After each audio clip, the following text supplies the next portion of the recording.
Hoy, queridos amigos, es 24 de diciembre. Para nosotros los colombianos es el día de Navidad. En muchas partes del mundo prefieren celebrarlo el 25 que el 24.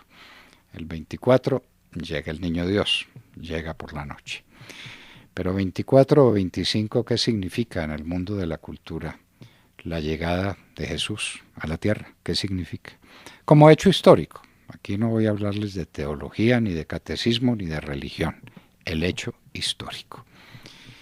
Jesús vino con un mensaje completamente revolucionario, con una concepción del mundo y del hombre con la que no se contaba y que cambió la historia humana. No es en vano, no es en balde que la historia que conocemos se divide en antes y después de Cristo. Y esa es una ruptura total. El hecho histórico inmediato, a duras penas, tuvo repercusión. Jesús, para quienes lo mataron, era apenas un delincuente y lo mataron en la cruz y hasta ahí llegaron las cosas. Para sus seguidores era el Mesías, es el Salvador, un hecho religioso. Pero ¿qué es lo que trae consigo ese mensaje que cambia completamente la historia de la humanidad? Hasta la llegada de Jesús, inclusive en las culturas griegas y romanas, que son culturas de tanta significación, y donde aparecieron verdaderos genios del pensamiento, el mundo estaba gobernado por la fuerza y gobernando por una autoridad que se imponía porque se tenía que imponer.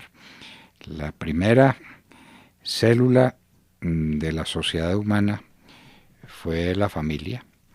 De la familia se pasa a las tribus, de las tribus se pasa a las gentes, de las gentes se pasa a la nación, pero en todas la pregunta es quién manda y quién manda. El que tiene la fuerza, el que tiene el poder. La historia de la humanidad es una historia del poder.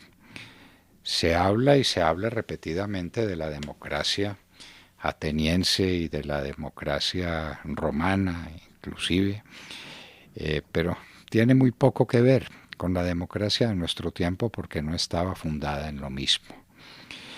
Y era que en aquella época todavía no era conocido aquello de la dignidad de la persona humana, la significación que tiene el hombre en cuanto hijo de Dios y la sustitución del principio de la violencia por el principio del amor, de la consideración para los demás. ¿Y por qué hay que considerar a los demás? Nada menos que porque todos son hijos de Dios y herederos del cielo. Ese es un cambio fundamental de perspectiva. No digamos que entrados en temas religiosos, en temas de religión, esa sea la verdad. Claro que para nosotros la es, pero no ese es el punto, sino desde el punto de vista histórico. Lo que eso significó como transformación del contexto general en que se movía la humanidad. A partir de ahí, los seguidores de Jesús empiezan a difundir una doctrina, a difundir un pensamiento, y un pensamiento cargado con un mensaje completamente diferente. Y eso cambia la historia humana.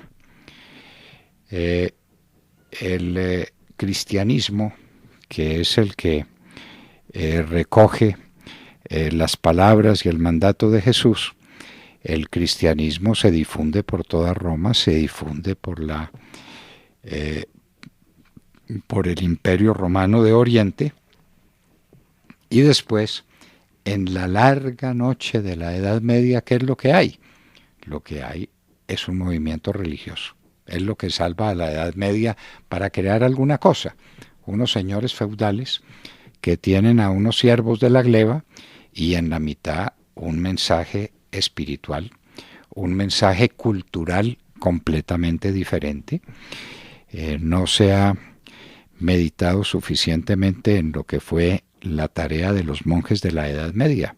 Ellos recogieron toda la cultura grecorromana, toda, la escribieron y la pasaron a las siguientes generaciones, y por eso el mundo sabe hoy cuál fue el pensamiento grecorromano, cuál fue la concepción del mundo en aquellas edades, y eso se le debe a los monjes medievales dedicados a la oración, dedicados a Dios, dedicados a crear un mundo nuevo y distinto. La Edad Media realmente en lo que llega a salvarse, se salva por el espíritu, el soplo del espíritu cristiano que esa Edad Media contiene. Si ustedes le quitan eso, al medioevo queda en muy poca cosa o en nada. Así pues que el fenómeno de hoy, el 24 de diciembre, que llega el Niño Dios, es un fenómeno hermosísimo desde el punto de vista de nuestra fe. Es un hecho maravilloso. Lo esperamos todo el año. Para los niños es el advenimiento a un mundo hermoso de fantasías, donde hay regalos, donde está la imagen del niño, el niño en el pesebre. Ya mañana 25, en los pesebres no va a haber solamente un poco de paja, sino que va a estar el niño. Y eso es bello. Ojalá los padres lo comprendan y no dejen de impulsar en los niños esa fe y de compartir con ellos esas ilusiones y esas esperanzas. De manera que no convirtamos el 24 en otra fiesta para la parranda o en otro motivo para la parranda y para el licor. No, hagamos reuniones de familia y pensemos, meditemos un poco en lo que significa semejante acontecimiento desde todo punto de vista y en particular desde el punto de vista de la cultura. La cultura humana cambió, la historia cambió, la significación del hombre en la tierra cambió, todo cambió. Por eso decimos antes y después de Cristo. Estamos en el año 2019, luego hace 2019 años habría nacido en un pesebre de Belén sin que nadie lo hubiera sabido prácticamente, salvo los ángeles y los pastores que llegaron a adorarlo y después los reyes magos, que se estaba cambiando la historia humana como efectivamente cambió. Y después la predicación de un hombre cualquiera que sale por los campos de Galilea, lleva un mensaje de tal contenido que cambia la historia humana. Porque para bien o para mal, hasta los chinos hablan del antes y después de Cristo. Y en cualquier obra que ustedes tomen, antes de Cristo, después de Cristo. Cristo partió la historia humana. Este 24 de diciembre lo celebramos y lo celebramos con piedad y con amor los que creemos en Jesús, y los que no lo tendrán que reconocer como uno de los hechos culturales e históricos más importantes de la historia humana.